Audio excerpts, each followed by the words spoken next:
All right, so you might think it's a little strange that I'm giving you Geoffrey Chaucer and Bill Cosby in the same week.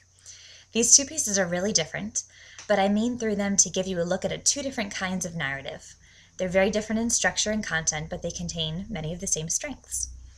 I've chosen the Cosby narrative because it's a hilarious story, and it's an excellent example of comic narrative.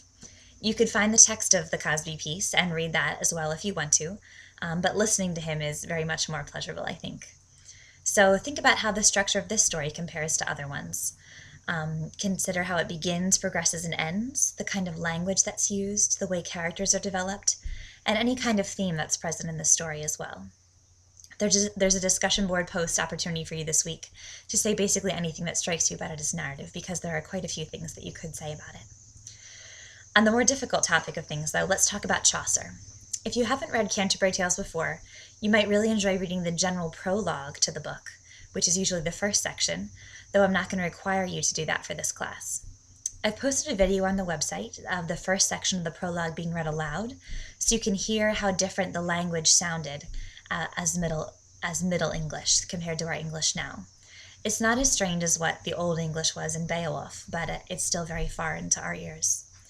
In the prologue, we get a general setting. Basically, we have a group of 29 pilgrims who are really just regular people of all different professions and walks of life, and they're on their way to visit Thomas à Becket's tomb in Canterbury. So they meet up, staying at an inn called the Tabard, and the inn's host, who's looking to make some money from them all on their return, proposes that to pass the time on their long ride on horseback, they should take turns telling stories for one another's amusement. So he suggests that each of them should tell 2 tales on the way there and 2 more on the way back. Chaucer actually intended to write all of those different tales, but he didn't get a chance to before his death. So many editions now don't even include all the ones he did write because it's already pretty extensive, so you might only have a partial list of these in your book. The teller of the best tales, then, who the host was going to be the judge of, was going to get a free meal when they returned, and of course everyone else would have to buy their meal. So everyone agreed to do this. They drew straws for the night to begin, and then they set off.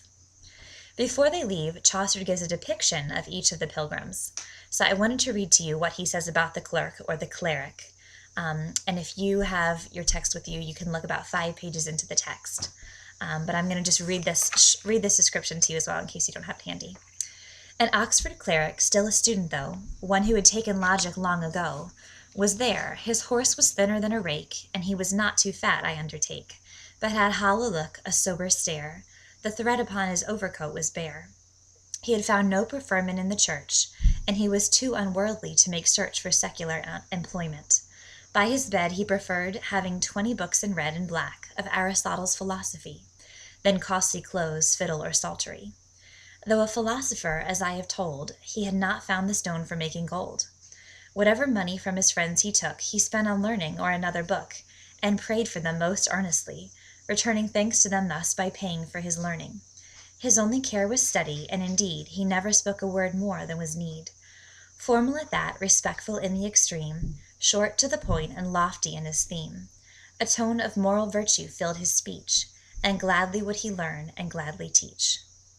That's just to give you some background on who the speaker and teller of the story is.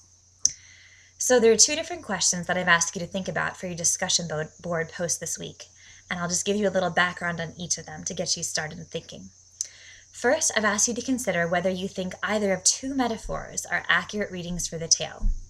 So by the term readings, I mean that literary scholars have proposed interpretations of what the author might have meant through the story.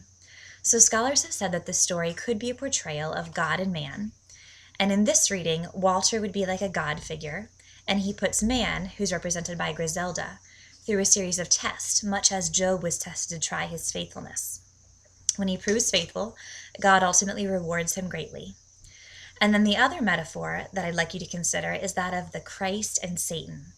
So some have proposed that Walter has devilish characteristics in the story, and that he takes the role of tempter to Christ in the form of Griselda. Now, to us reading the modern English versions of this story, these readings could seem a little far out, because much of them is actually based on wordplay in the Middle English, which it would take me a long time to explain to you. It's hard for us to see reading it in translation. But consider these points of view just as they stand for you, and think about whether you think either of them could be accurate. So the other option I've given you to consider is the moral implications of the tale. In the introduction, the clerk says that he's always anxious to convey a moral. At the end of the tale, he does propose a moral for his story. And then in Chaucer's envoy, he gives his own moral response to the events. So think about this. Which of the two morals stated does the tale convey? Or is there possibly another implied moral that neither Chaucer nor the clerk explicitly state? Do you think the moral of a tale can be other than what the author intended it to be? So I'd like you to choose what the moral of the story is, and then conclude what we can imply about morals from whichever one you believe it to be. So hopefully these topics will add a little bit more of opinion and some controversy, so we can have a lively discussion board interaction this week.